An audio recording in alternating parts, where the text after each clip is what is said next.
এই লেসনে আমি আপনাদেরকে একটি গুরুত্বপূর্ণ প্রজেক্ট দেখাবো। দেখুন, এটি একটি ডায়নামিক বা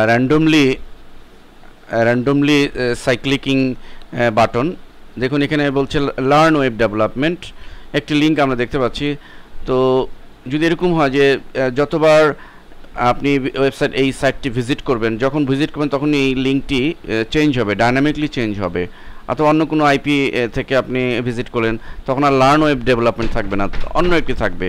তো এটি আমরা করব। দেখুন, আমি লার্ন ওয়েব ডেভেলপমেন্টে ক্লিক করলাম, তো সাথে সাথে সে আমাকে আরেকটি সাইটে নিয়ে যাচ্ছে।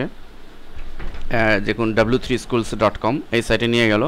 এখন আমি এটি ক্লোজ দিচ্ছি এবং লক্ষ্য করুন আমি আবার ভিজিট করছি সাইটে এবং এটি রিফ্রেশ দিয়ে নিচ্ছি একটু। দেখুন, এখন কিন্তু আর লার্ন ওয়েব ডেভেলপমেন্ট নেই, অন্য একটি লিঙ্ক চলে এসছে। আমি যদি এটি ক্লিক করি, সে কিন্তু আমাকে অন্য সাইটে, অন্য একটি সেগমেন্টে আমাকে ঢুকিয়ে দিল, অন্য একটা সেকশনে কিন্তু সে ঢুকিয়ে দিয়েছে। তো এভাবে আমরা এই জাভাস্ক্রিপ্ট কোডিংয়ের সাহায্যে এই ধরনের ডায়নামিক লিঙ্কিং তৈরি করতে পারি।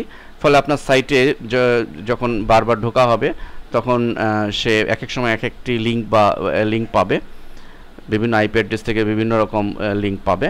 তো এইটি আমরা করব। তো এটি করার জন্য আমরা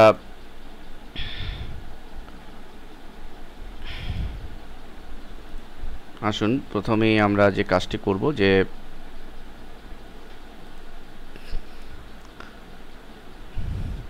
জাস্ট এতটুকুনি কোড, এই কোডটুকু আমরা ড্রিম ওয়েভারে নিয়ে আমরা যদি নতুনভাবে করি, আমরা বডির মধ্যে আমরা ঢুকিয়ে দিব, বডির মধ্যে দিয়ে দিলাম।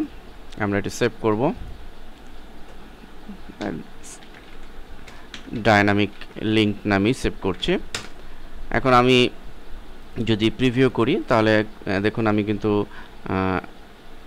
অন্য একটি পেলাম। এখন আমি যদি রিফ্রেশ করি, অর্থাৎ আমি আবার ঢুকছি, দেখুন তখন কিন্তু অন্য লিঙ্ক চেঞ্জ হয়েছে এবং এই লিঙ্কের অ্যাড্রেসও চেঞ্জ হচ্ছে। আমি এটার মধ্যে ক্লিক করলে কিন্তু সে আমাকে W3 স্কুলে পাঠিয়ে দিচ্ছে। এবং আমি যদি আবার রিফ্রেশ দিই, এটি ক্লোজ দিয়ে আমি আবার রিফ্রেশ দিলে লক্ষ্য করুন সে এখন কিন্তু লার্ন ওইটা সে অন্য লিঙ্ক দিয়ে দিচ্ছে এবং এটি ক্লিক করলে আমাকে কিন্তু আর W3-তে পাঠাচ্ছে না, সে অন্য W3-র অন্য সেগমেন্টে পাঠাচ্ছে।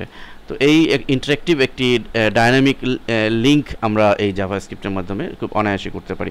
এবং আমরা ইচ্ছে করলে এডিট কীভাবে করবো সেটি আমি আপনাদের দেখাচ্ছি। আমরা কোডে চলে যাই।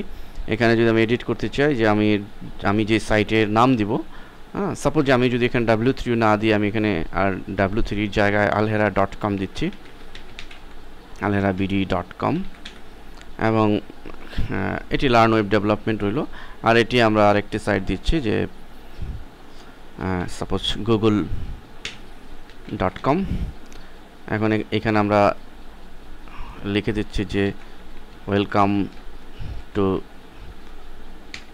গুগল। এখন এটিকে সেভ দিচ্ছি এবং আমি যদি প্রিভিউ করি, লক্ষ্য করুন লার্ন ওয়েব ডেভেলপমেন্টে ক্লিক করার সাথে সাথে সে আমাকে alhera.bd, যে আমার নিজস্ব যে ওয়েবসাইট, alheraর যে ওয়েবসাইট, সেখানে কিন্তু সে আমাকে পাঠিয়ে দিচ্ছে। লক্ষ্য করুন আমার alheraর সাইটে পাঠিয়ে দিল।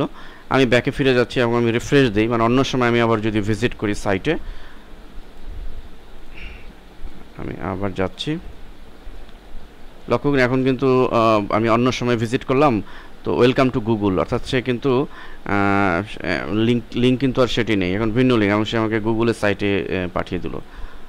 তো এভাবে জাভাস্ক্রিপ্টের সাহায্যে আমরা ইন্টারঅ্যাক্টিভ যে ডায়নামিক লিঙ্ক সেটি তৈরি করতে পারি।